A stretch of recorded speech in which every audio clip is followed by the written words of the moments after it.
आजकल आप लोग देखते होंगे नए नवेले बच्चों का, समझा होगा आपने, नए नए बच्चों को, और किसी की नई नई शादी हुई हो, फिर उनके चलने का ढंग देखना जरा। हाँ, जो बटेऊ होवे ना, तुम्हारे दिल्ली में तो बटेऊ बोलो जय श्री राधे।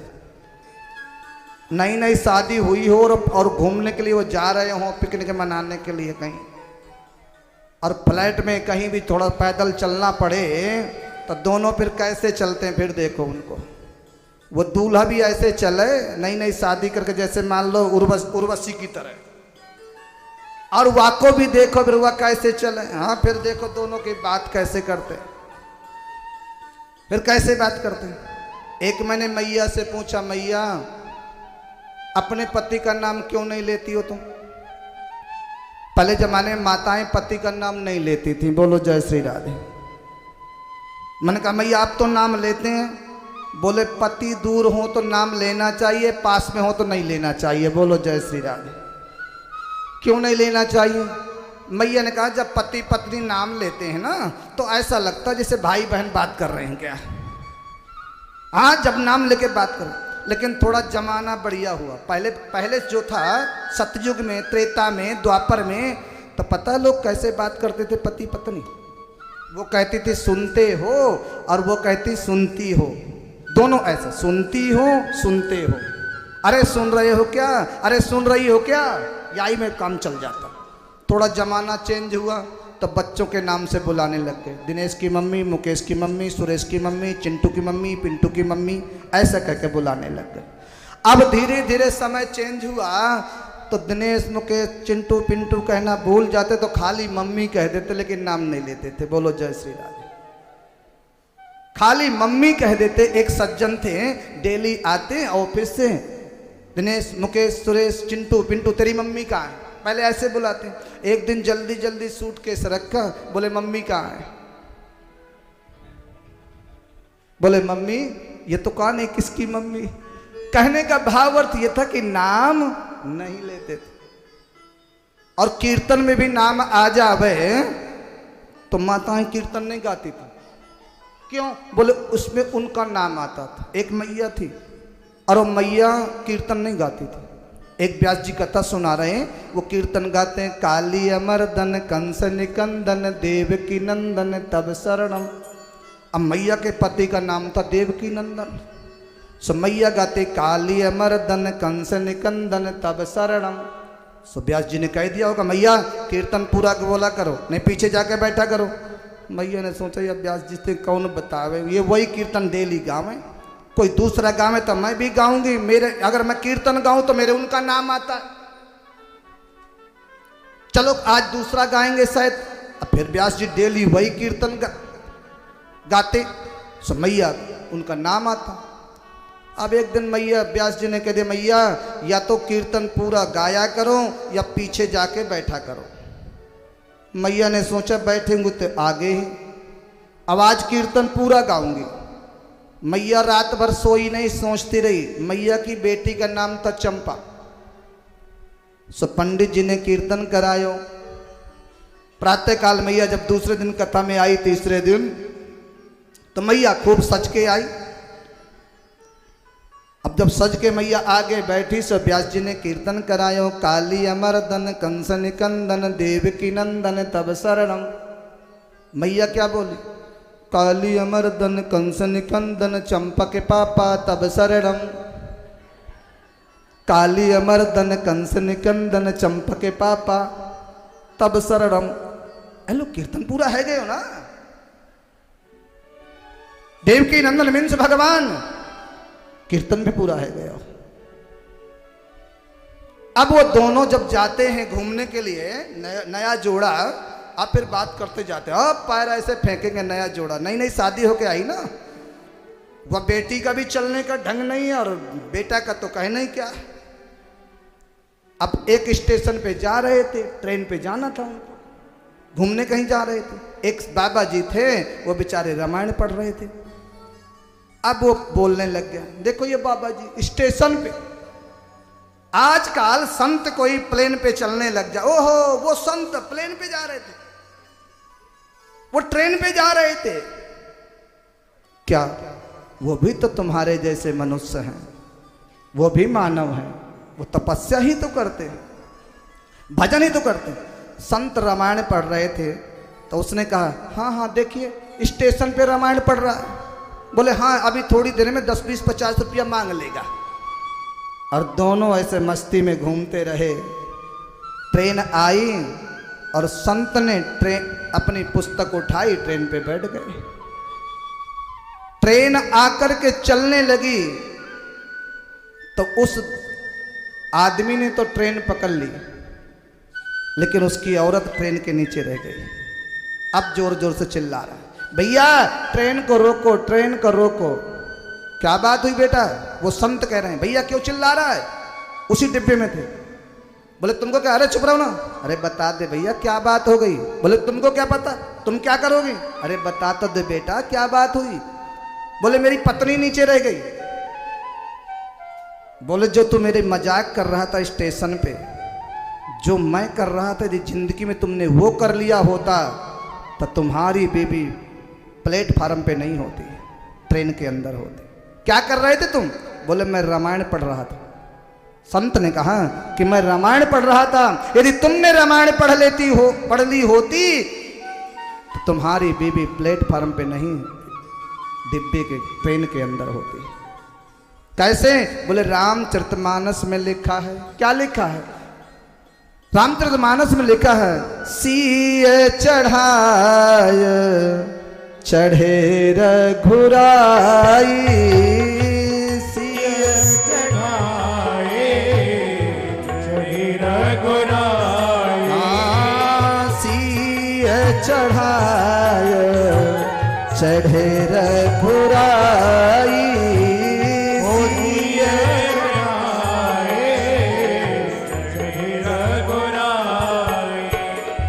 सीता जी को पहले चढ़ाते और इसके बाद अपना चढ़ते। इसलिए रामायण पढ़ो, गीता पढ़ो, भागवत पढ़ो। तुमने अगर रामायण विवाह हुआ तो सत्यनारायण भगवान की कथा सुनो, गृह प्रवेश सत्यनारायण भगवान की कथा, हवन और कथा।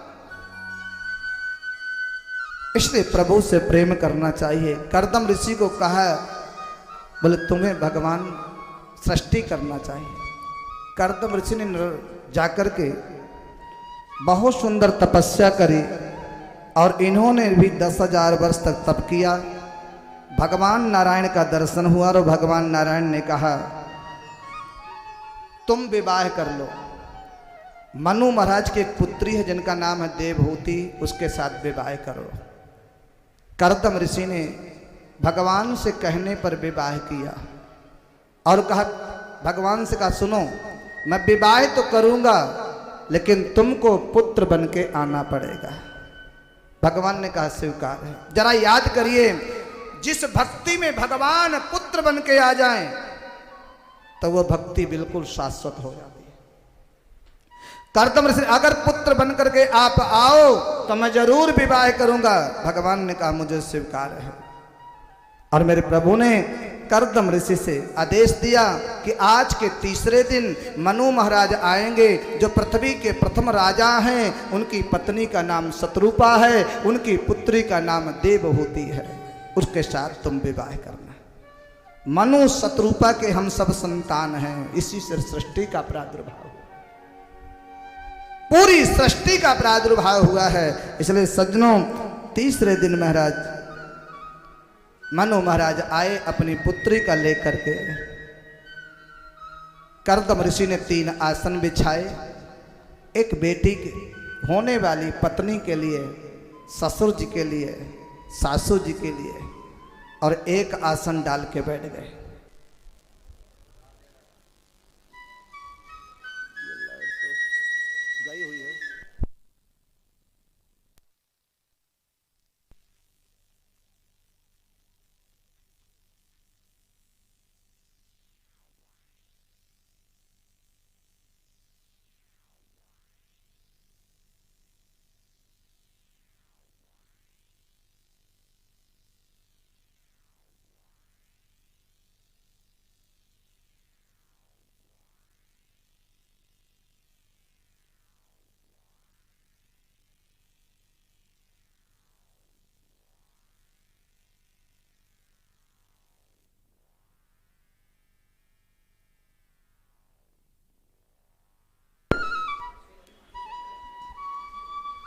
और करदम जी ने कहा, आप लोग खड़े क्यों हैं, बैठिए, आप लोग बैठिए। करदम जी बैठ गए, मनु जी महाराज बैठ गए, शत्रुपा बैठ गई, लेकिन देवहूति नहीं बैठी। क्यों? सोच रही हैं अभी ये 5 मिनट बाद मेरे पति हो जाएंगे। ये पहले जमाने की बात बता रहा हूं, श्रेष्ठाचार की। पति के आसन पे, दिया हुआ आसन पे बैठना पति का अपमान है, और नहीं बैठती तो भी पति का अपमान है। जब बेटी का विवाह होता है, कितने लोग देखने वाले जाते हैं, पड़ोसी जाता है, ऊपर वाला जाता है, किरायादार जाता है, रिश्तेदार जाते हैं, हजारों गाड़ियों भर के जाते हैं। और सज्जनों, देवहूति यहाँ पे खड़े खड़े सोच रही है, अगर बैठती हूं तो पति का अपमान है, नहीं बैठूं तो भी पति का अपमान है। तीनों लोग बैठ गए, लेकिन शत्रुपा खड़ी। शत्रुपा ने, देवताओं की माँ है ये, ऐसा थोड़ी है। और आजकल की बेटियां होती तो कोई बैठे चाहे ना बैठे, पहले जाके सोफे पे बैठ जाती, पहले जाकर, लेकिन देवहूति नहीं बैठी। करदम ऋषि समझ गए विवाह इन्हीं से करूंगा। बेटी सुलक्षणा है, सुंदर है, भाववारी है। समय आया और विवाह। सज्जनों, बड़े से बड़े कष्ट जीवन में पिता सह सकता है, रोएगा नहीं, लेकिन जब बेटी की विदाई करता है, ऐसा कोई पिता नहीं है जो अपनी आंखों से आंसू न निकले। जिस बेटी को जीवन पर्यंत 18 साल, 20 साल, 25 साल, 26 साल, 27 साल तक, जो कि पहले बेटी 18 से 25 साल के बीच में विवाह संबंध है, लेकिन विद्या का अभाव है तो विलंब भी होता है। जब तक बेटी पिता के यहाँ रहती है, सब कुछ अपना मानती है, ये भी मेरा है, ये भी मेरा है, ये भी मेरा है। और जिस दिन बेटी का विवाह हो जाता है, विदाई करता है पिता, बहुत से धन देता है, कन्यादान देता है, सब कुछ देता है। जब तक विवाह, स्वागत आदि सब कुछ करेगा, जब विदाई का समय आएगा, जब सहनाई बजने लग जाएगी, उस समय पिता, माँ, भाई, मित्र, सब के नेत्र सजल हो जाते हैं। मानो बेटी कहना चाहती है, बेटी राजा की हो, बेटी प्रजा की हो, बेटी पराया धन होता है, बेटी को जाना पड़ता है। सज्जनों, बेटी का जन्म हुआ तो पिता के अधीन, विवाह किया तो पति के अधीन, बच्चे का जन्म दिया तो बच्चे के अधीन। नारी का जीवन तो पराधीन है, पराधीन। आंखों में आंसू है, आंचल पे दूध। पराधीन नारी का जीवन। आज जो करदम ऋषि ने जैसे बेटी का विवाह किया, विदाई के समय बड़े से बड़े पिता को मैंने देखा है जो अपने आंसू को रोक नहीं पाते, रो पड़ते, अपने आप को आंचल में अंगोछा लगा करके, रुमाल लगा करके बेटी के सामने आंसू नहीं दिखाता, लेकिन बेटी के सिर में हाथ रखता। बेटी, अभी तेरा भाई तेरे पीछे पीछे आ रहा है, तुझे लेकर के आएगा, अभी तेरे साथ जा रहे हैं हम, तो काहे को चिंता करे, तुझे कल ही तो आ जाना है। और सज्जनों, उस बेटी का आश्वासन दे रहा है। जब बेटी दोबारा पिता के यहाँ आती है, जिस वस्तु को उठा के रख रही थी, वो वस्तु को हाथ नहीं लगती, उस वस्तु को फिर हाथ नहीं लगती, पूछ के लेगी, समझ जाएगी ये मेरी वस्तु नहीं है, मेरे भाई की है, मेरे पिता की है, मेरी माँ की है। इस घर को वो बेटी छोड़ करके, इस घर को वो बेटी छोड़ करके जो है जब चली जाती है, बेटी एक धान है, धान आपने देखा होगा, खील की आहूतियां होती हैं। क्यों? बेटी धान तो कहीं बोया जाता है, कहीं पिरोया जाता है, और बेटा क्या है? बेटा गेहूं है, जहां बोया जाता है वहीं काट दिया जाता है। बेटी ना होती ये रिश्ते ना होते, बेटी ना होती ये झुकना ना होता, बिना बेटी के एक दूसरे कोई झुकता नहीं, प्यारे याद रखना। इसलिए बेटी तो महान है। इसलिए जितना बेटी का होना, बेटे का होना जरूरी है, उतना ही बेटी का होना भी जरूरी है। अगर बेटी नहीं होती तो बहू कहां से लाते? अगर बेटी नहीं होती तो बेटा कहां से आता है? अगर बेटी नहीं होती तो रक्षाबंधन कैसे मनाते? अगर बेटी नहीं होती राखी कलहा कहां बनती? नहीं बन पाते। याद रखो प्यारे, बेटे का सम्मान है जग में, बेटे का सम्मान है जग में, बेटी का सम्मान नहीं। बेटे का सम्मान है जग में, बेटी का सम्मान नहीं। दुनिया वालों मुझे बताओ, बेटी का संतान नहीं। बेटे का सम्मान है जग में, बेटी का सम्मान नहीं। दुनिया वालों मुझे बता दो, बेटी का संतान नहीं। बेटे का सम्मान है जग में, बेटी का सम्मान नहीं। दुनिया वालों मुझे बताओ, बेटी का संतान नहीं।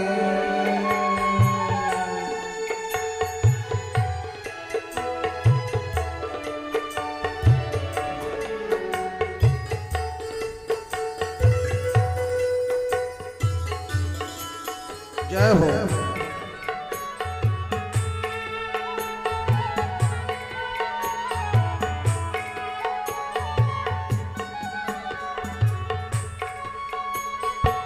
बेटा क्या ले करके आया, बेटी क्या नहीं लाई है। इन बेटी के सोने सोने भाई की रहत कलाई। हाँ भाई की रहत कलाई है, हाँ भाई की रहत कलाई है। रक्षा बंधन भैया तुझको बिल्कुल तुमको ध्यान नहीं। रक्षा बंधन भैया तुझको बिल्कुल तुमको ध्यान नहीं। दुनिया वालों मुझे बताओ, बेटी का संतान नहीं। दुनिया वालों मुझे बताओ, बेटी का संतान नहीं।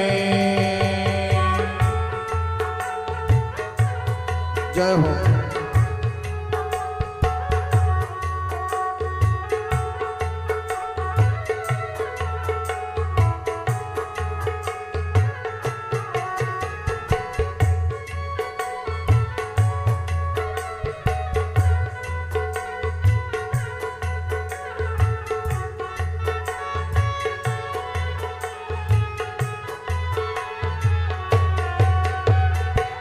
बेटा साथ तो छोड़ भी देगा, बेटी साथ न छोड़ेगी।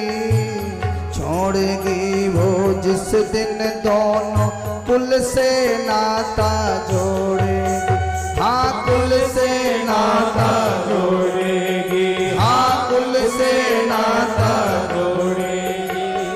बेटा साथ तो छोड़ भी देगा, बेटी साथ न छोड़ेगी। छोड़ेगी वो जिस दिन दोनों कुल से नाता जोड़ेगी। हाँ कुल से नाता जोड़ेगी।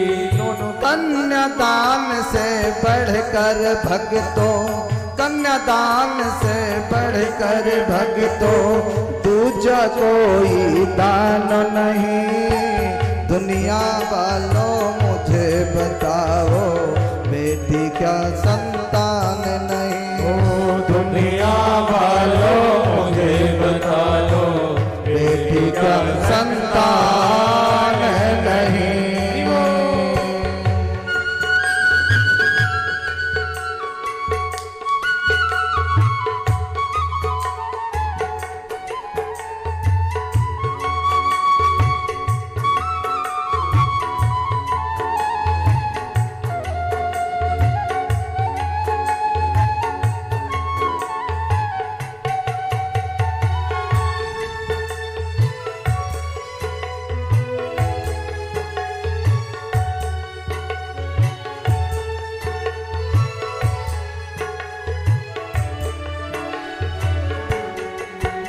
बेटा बेटी बराबर। और एक बात बता दो, बेटी पिता से इतना प्रेम करती है, इतना प्रेम जितना याद बेटी पिता को करती है कोई नहीं करता। मां भी ना हो सब कोई सो जाएगा, लेकिन जब तक पिताजी ऑफिस से नहीं आएंगे तब तक बेटी नहीं सोएगी। अभी पिताजी आएंगे, पिता को अभी दवा खिलानी है। यदि तबीयत खराब हो तो डांट के दवा खिलाएगी, नहीं पिताजी आपको खाना पड़ेगा, खाना पड़ेगा। एक पिता पुत्री में बहुत प्रेम है, बेटी खत्म हो गई और पिता रो रहे हैं बेटी की याद में। रोते रोते पिताजी सो गए, सपन देख रहे हैं कि दीपावली का त्योहार मनाया जा रहा है। दीपावली का त्योहार स्वर्ग में मनाया जा रहा है। हजारों बेटियां हैं लेकिन सबके दीपक जल रहे हैं, लेकिन वो जो पुत्री है उसका दीपक बुझा हुआ है। पिता ने पूछा सपन में, बेटी ये सबके दीपक जल रहे हैं, तुम्हारा दीपक क्यों बुझा है? बेटी ने कहा पिताजी तुम मेरी याद में इतना रोते हो, इतना रोते हो। बार बार मैं दीपक को जलाती हूं और बार बार दीपक बुझ जाता है, कहा करूं मैं? क्यों आप इतना रोते हो? आपके जो आंसू हैं वो मेरे दीपक में आकर के पड़ जाते हैं, आपके आंसू इतना रोता है। बेटा बेटी एक बराबर, बड़ा न कोई छोटा है। फर्क जो समझे इन दोनों में वो नियत का खोटा है, वो नियत का खोटा है। हाँ, बेटा बेटी एक बराबर, बेटा बेटी एक बराबर, बड़ा न कोई छोटा है। फर्क जो समझे इन दोनों में वो नियत का खोटा है। हाँ वो नियत का खोटा है। ओ नियत के खोटे को भगतो, नियत के खोटे को भगतो, कहना तुम इंसान नहीं। दुनिया वालों मुझे बता दो, बेटी क्या संतान नहीं? ओ दुनिया वालों मुझे बता दो, बेटी क्या संतान नहीं? बेटे का सम्मान है जग में, बेटी का सम्मान नहीं। दुनिया वालों मुझे बता दो, बेटी का संतान नहीं। दुनिया वालों मुझे बता दो, बेटी का संतान नहीं? हाँ, बेटे का सम्मान है जग में, बेटी का सम्मान नहीं। दुनिया वालों मुझे बताओ, बेटी का संतान नहीं। ओ दुनिया वालों मुझे बताओ, बेटी का संतान नहीं। ओ दुनिया वालों मुझे बताओ, बेटी का संतान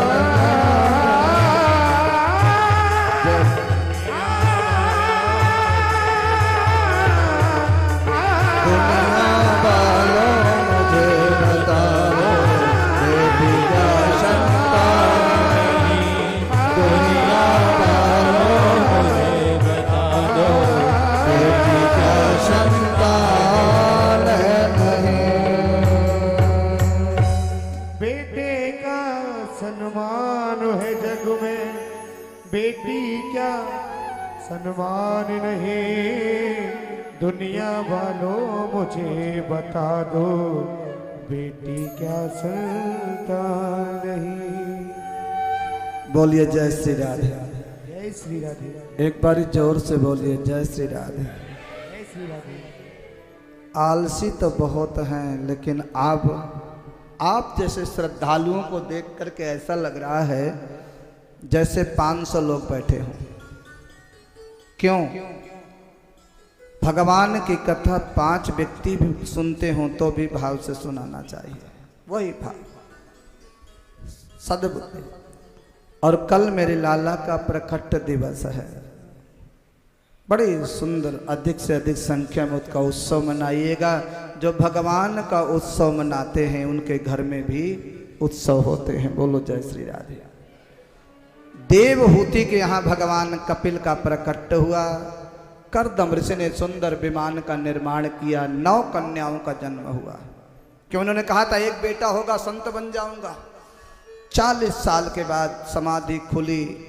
देवहूति ने कहा एक संतान, आपने पुत्र होने का वरदान दिया था, एक विमान का निर्माण किया और 9 कन्याओं का जन्म हुआ, जिनका कला उन्हीं की पुत्री है। अनुसुईया कर्दम ऋषि की पुत्री है, अरुंधति कर्दम ऋषि की ही पुत्री है। अनुसुईया को कौन नहीं जानता। और इन्हीं के यहाँ भगवान कपिल का प्रकट हुआ, जो भगवान कपिल ने सांख्य शास्त्र का उपदेश किया। बोलिए कपिल भगवान की। भगवान कपिल ने सांख्य शास्त्र का उपदेश दिया और माँ का सुंदर उपदेश दिया। माँ से कहा माँ जीवन में गुरु जरूर बनाना। माँ ने कहा बेटा भगवान को कैसे प्राप्त करें? तो भगवान कपिल को माँ ने गुरु बनाया। देखिए जरा ध्यान दीजिए, कपिल भगवान जैसे जन्म हुआ कर्दम जी चल दिए। आज माँ ने सुंदर कपिल भगवान को स्नान कराया, माला पहनाया, तिलक किया, हाथ जोड़ के बैठ गए। बेटा भगवान में मन कैसे लगे, मुक्ति कैसे मिले? तब उन्होंने कहा, उन्होंने बता दिया कि प्रथम भगति संतन कर संगा। प्रथम भगति संतन कर संगा। प्रथम भगति संतन कर संगा। प्रथम भगति संतन कर संगा। प्रथम भगति संतन कर संगा। प्रथम भगति कर संगा। दूसर रति मम कथा प्रसंगा। दूसर रति मम कथा प्रसंगा। दूसर रति मम कथा प्रसंगा। दूसर रति मम कथा प्रसंगा। माता सबसे पहले ज्ञानियों का, संतों का संग करना, और दूसरा कहीं भागवत की कथा हो तो प्रेम से भगवान की कथा जरूर सुनना, भक्ति का प्रादुर्भाव होने लग जाएगा। और माता जब तक गुरु नहीं बनाते हैं तब तक दिया हुआ दान भी नहीं लगता। इसलिए जीवन में गुरु बनाना, लेकिन पानी पियो छान के और गुरु करो। गुरु को ऐसा चाहिए जो शिष्य से कछु नहीं ले, कोई लोभी लालची नहीं। गुरु को ऐसा चाहिए जो शिष्य से कछु नहीं ले, और शिष्य को ऐसा चाहिए जो गुरु को सब कुछ दे। समर्पण। दोनों में से एक भी लालची या लोभी हुआ, गुरु चेला कोई भी स्वार्थी हुआ, दोनों नरक के अधिकारी हैं, याद रखना।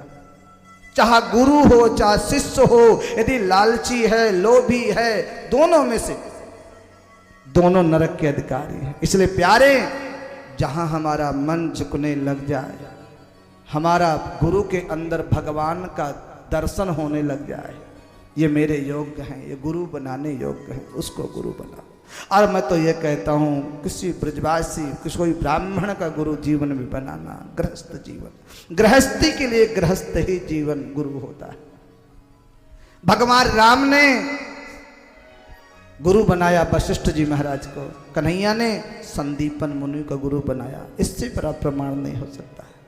इसलिए गृहस्थी को गृहस्थी ही गुरु होना चाहिए, और नहीं तो अगर कोई भी लोभी है लालची है तो दोनों नरक के अधिकारी हैं। लोभी गुरु, लालची चेला, और दोनों नरक में ठेलम ठेला, दोनों नरक के अधिकारी हैं। बोलो जय श्री राधे।